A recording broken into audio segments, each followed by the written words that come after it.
Hello friends, welcome to Bhumika kitchen. ನಾನು ಭೂಮಿಕಾ ಸುದರ್ಶನ್. ಎಲ್ಲರೂ ಹೇಗಿದ್ದೀರಾ? ಎಲ್ಲರೂ ಚೆನ್ನಾಗಿದ್ದೀರಾ ಅಂತ ಭಾವಿಸ್ತಾ ಇವತ್ತು ಸಿಂಪಲ್ ಆಗಿರೋ ಅಂತ ಒಂದು ರೆಸಿಪಿನ ತೋರಿಸ್ತಾ ಇದ್ದೀನಿ. ಬದನೆಕಾಯಿ ಗೊಜ್ಜು ಮಾಡೋದು ಹೇಗೆ ಅಂತ ತೋರಿಸ್ತಾ ಇದ್ದೀನಿ. ಬದನೆಕಾಯಿ ಗೊಜ್ಜು ಅಂತನಾದರೂ ಅನ್ಕೊಳ್ಳಿ, ಗ್ರೇವಿ ಅಂತನಾದರೂ ಅನ್ಕೊಳ್ಳಿ, ರೊಟ್ಟಿ ಚಪಾತಿ ಎಲ್ಲದ್ರ ಜೊತೆನೂ ಒಳ್ಳೆ ಕಾಂಬಿನೇಷನ್ನು. ಬನ್ನಿ ಮಾಡೋದು ಹೇಗೆ ಅಂತ ನೋಡ್ಕೊಳ್ಳೋಣ.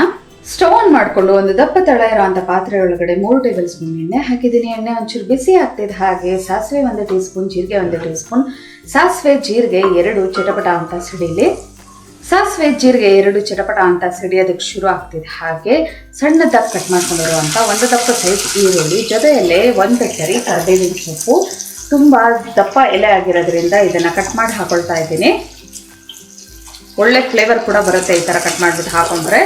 ಈರುಳ್ಳಿನ 1 ನಿಮಿಷ ಫ್ರೈ ಮಾಡ್ಕೊಳ್ಳೋಣ, ಚೆನ್ನಾಗಿ ಮಿಕ್ಸ್ ಮಾಡಿಕೊಂಡು. ಈರುಳ್ಳಿ ಒಂಚೂರು ಸಾಫ್ಟ್ ಆಗ್ತಿದೆ ಹಾಗೆ ದಪ್ಪ ಸೈಜ್ದು 1 ಜಾಮ್ ಟೊಮೆಟೊ, ನೀವು ಹುಳಿ ಟೊಮೆಟೊ ಬೇಕಾದರೂ ಉಪಯೋಗಿಸ್ಕೋಬೋದು. ಈ ಟೊಮೆಟೊ ಹಾಕ್ಕೊಂಡು 1-2 ನಿಮಿಷ ಬಾಡಿಸ್ಕೊಳ್ತೀನಿ ಮೀಡಿಯಮ್ ಫ್ಲೇಮಲ್ಲಿ.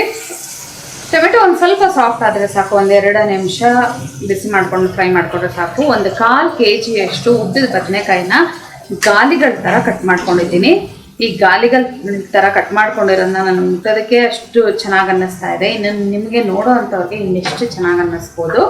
ಜೊತೆಯಲ್ಲೇ ರುಚಿಗೆ ತಕ್ಕಷ್ಟು ಉಪ್ಪು ಹಾಕ್ಕೊಂಡು ಇದನ್ನು ಒಂದ್ಸಲ ಎಲ್ಲ ಚೆನ್ನಾಗಿ ಮಿಕ್ಸ್ ಮಾಡ್ಕೊಳ್ತೀನಿ. ಹೈ ಫ್ಲೇಮಲ್ಲಿ 1-2 ನಿಮಿಷ ಫ್ರೈ ಮಾಡಿಕೊಂಡು ನಂತರ ಲಿಡ್ ಕ್ಲೋಸ್ ಮಾಡಿಕೊಂಡು ಒಂದು ಅರ್ಧ ಭಾಗ ಸಾಫ್ಟ್ ಆಗೋವರೆಗೂ ಬದನೆಕಾಯಿನ ಚೆನ್ನಾಗಿ ಫ್ರೈ ಮಾಡ್ಕೊಳ್ಳೋಣ.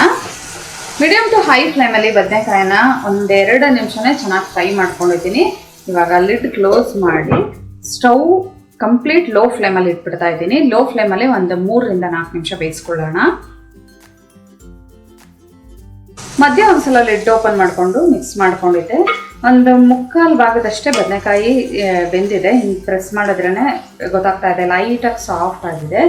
ಇವಾಗ ಇದಕ್ಕೆ ಒಂದು ಅರ್ಧ ಟೀ ಸ್ಪೂನ್ ಅಷ್ಟು ಬೆಲ್ಲ, ಅರಿಶಿನ 1/4 ಟೀ ಸ್ಪೂನ್, ಖಾರಕ್ಕೆ ತಕ್ಕಷ್ಟು ಅಚ್ಕಾರದ ಪುಡಿ 1 ಟೀ ಸ್ಪೂನ್. ಅಚ್ಕಾರದ ಪುಡಿ ಎಷ್ಟು ಹಾಕೊಂಡಿರ್ತೀರಾ ಅಷ್ಟೇ ಧನಿಯಾ ಪೌಡರ್ 1 ಟೀ ಸ್ಪೂನ್. ಇದನ್ನೆಲ್ಲ ಒಂದ್ಸಲ ಮಿಕ್ಸ್ ಮಾಡ್ಕೊಳ್ತೀನಿ.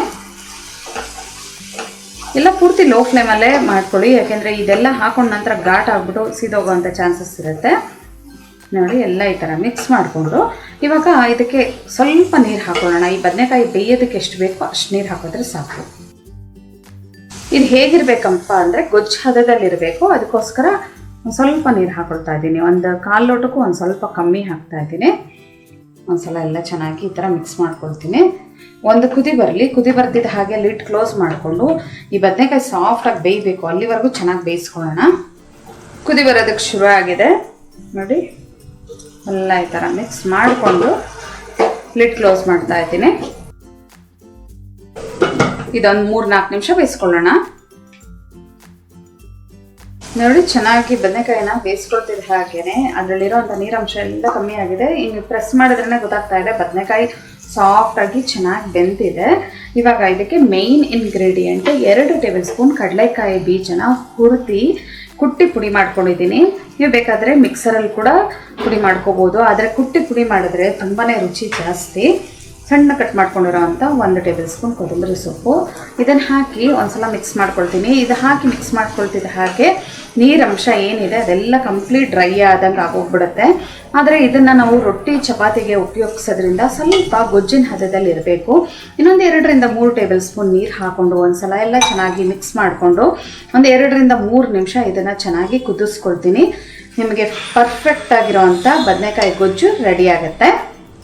2-3 ನಿಮಿಷ ಚೆನ್ನಾಗಿ ಕುದಿಸ್ಕೊಂಡಿದ್ದೀನಿ. ನೋಡಿ ಆ ಕಡಲೆಕಾಯಿ ಬೀಜ ಎಲ್ಲ ಚೆನ್ನಾಗಿ ಹೊಂದ್ಕೊಂಡಿದೆ, ಗೊಜ್ಜು ಹದದಲ್ಲಿ ಬಂದಿದೆ. ಪರ್ಫೆಕ್ಟ್ ಆಗಿರೋವಂಥ ಬದನೆಕಾಯಿ ಗೊಜ್ಜು ರೆಡಿ ಆಯಿತು ನೋಡಿ. ಇದನ್ನು ನೀವು ಜೋಳದ ರೊಟ್ಟಿ ಜೊತೆ ಆದರೂ ಸರ್ವ್ ಮಾಡಿ, ಚಪಾತಿ, ರೊಟ್ಟಿ, ದೋಸೆ ಯಾವುದ್ರ ಜೊತೆ ಬೇಕಾದರೂ ಸರ್ವ್ ಮಾಡಿ. ರುಚಿ ಅಂತೂ ಅದ್ಭುತವಾಗಿರುತ್ತೆ. ಮತ್ತೆ ತಡ ನಿಮ್ಮ ಮನೆಯಲ್ಲಿ ಕೂಡ ಇದನ್ನು ಒಂದ್ಸಲ ಟ್ರೈ ಮಾಡಿ ಹೇಗಿದೆ ಅಂತ ಕಮೆಂಟ್ ಬಾಕ್ಸಲ್ಲಿ ತಿಳಿಸಿ. ಇವತ್ತಿನ ಈ ಸಿಂಪಲ್ ರೆಸಿಪಿ ನಿಮ್ಗೆ ಇಷ್ಟ ಆದರೆ ಲೈಕ್ ಮಾಡಿ, ಶೇರ್ ಮಾಡಿ. ಯಾರೆಲ್ಲ ಇನ್ನೂ ಭೂಮಿಕಾ ಕಿಚನ್ಗೆ ಸಬ್ಸ್ಕ್ರೈಬ್ ಆಗಿಲ್ಲ ದಯವಿಟ್ಟು ಸಬ್ಸ್ಕ್ರೈಬ್ ಆಗಿ. Thanks for watching.